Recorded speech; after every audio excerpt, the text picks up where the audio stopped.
What is machine learning? Okay, I've got a mystery function here, and we have a series of inputs, 1 through 5, and a series of outputs, 3, 6, 9, 12. The idea is to use these inputs to predict what the output should be for the input of 5. Now, this is no surprise, I think, that there's a very clear pattern here, and hopefully you predicted an output of 15. Okay? So, how do we look at this mystery function? Well, let's call the inputs x, the outputs y, and you simply triple the input. So the function, okay, the mystery function here is 3x.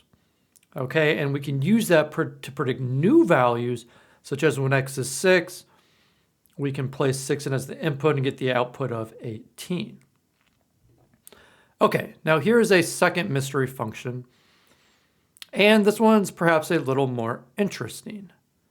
Okay, so take a moment and look at it and start to think about what the prediction might be for the output. Okay? And I will also tell you that, I don't want to jump too far ahead, but it might be the case that there is not an exact answer. Okay, there's not one and only one answer. And what I put down for the estimate here is 15. And the reason why is because it is still approximately tripling the function. Okay, like the first input, it's a little less than tripling, then it's a little more than tripling. 3 is exactly tripling, 4 is a little less than tripling. Maybe you looked at it more carefully and you said, oh, it's a little less, and maybe it's like 14.7. But the point is, if you have a function, you need like an actual function here, and I still think that 3x suffices here for the mystery function. Okay, there is not an exact function, there is simply an estimate. Okay, so once again, we have our x and y, and we have 3x, and so you would still use that to predict the new values, say of -2. You could predict that f of -2 down here is equal to -6. Okay, now here's a mystery function 3. Now in this particular case, you have two different inputs, x1 and x2. And the idea here is to use them in combination to predict the output of y. Okay? So you might want to look at different combinations of what you can do. I will give you a hint here. Anytime you have a 0, okay, you can use that, I think, to help you, definitely. It doesn't mean you exclude it. It means, okay, if there's an actual function here, doubling x1 would make sense. And then you can look at some of the other columns to figure, well, what might you then do to x2? You multiply x2 by something else, and then sum them to get y. So take a moment, look at it, see if you can come up with a prediction, and the prediction should be based on hopefully you coming up with a function.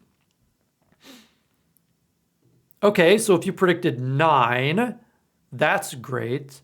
And so what is the function to get 9 from an input of 5 and 1? Well, it's right here. If you double the first column and you subtract 1 times the second column, you should get the third column of y. And once again, you can use this function to predict new values. Okay, this one's kind of fun. Here we've got a mystery function 4, and it's based on colors. Okay, so x1 and x2 are the same, except this time you're using it to predict what the color might be. And you can just assume that it's either red or green in this case. So you come up with some different ideas. There's probably not just going to be one answer here. Okay, I have green. Now, how might we come up with that function? Well, here's a couple of ideas. Okay, if the function as its input x1 and x2, but in this particular case, you could argue, hey, if x1 is greater than 2, it's green. You don't have to worry about x2. Or you could try something like multiply x1 by 2, subtract x2, and if it's greater than 3, you get green.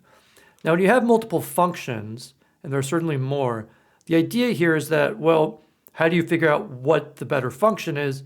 You simply need more data. Okay, so here's some more data. Okay, that's interesting. we've got two x1s of 6, but an x2 of -1 gives us green, and an x2 of 6 gives us red. Okay, so how do we deal with that? Well, the functions that we had before, neither of them will actually work in this case. Clearly, the x1 greater than 2 is not going to work because the last one gives us red.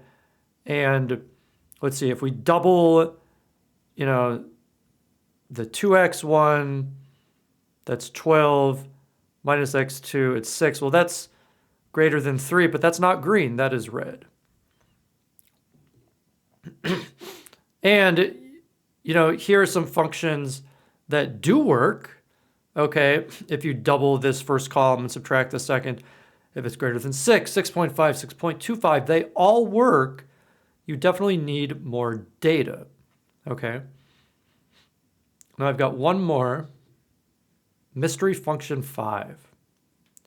Okay, you've got an x1 here, an x2 here, x3, excuse me, x4, and you're using all of these to try to find multipliers to add them together to get the median house value.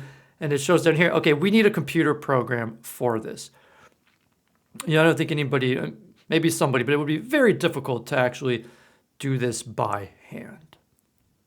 Okay, so the idea of the computer program is basically to find the function. It is to find, this is what machine learning is.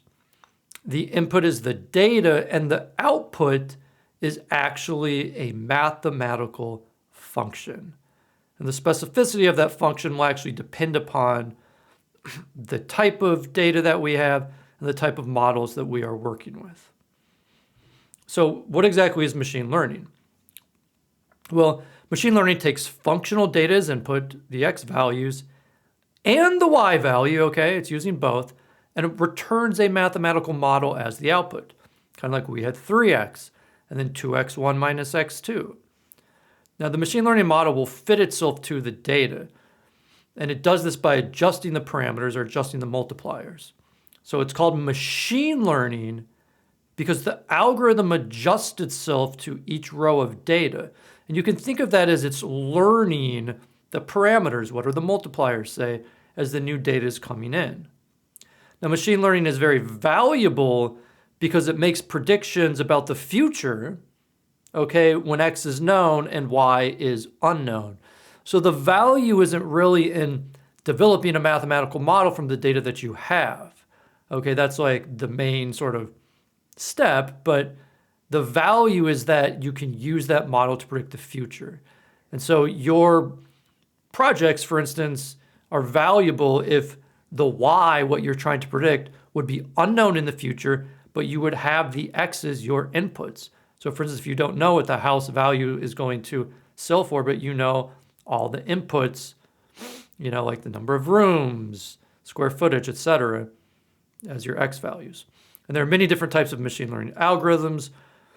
Berkeley Coding Academy, we explore quite a few, including XGBoost, which is extreme gradient boosting, random forest, decision trees, logistic regression, linear regression, and more.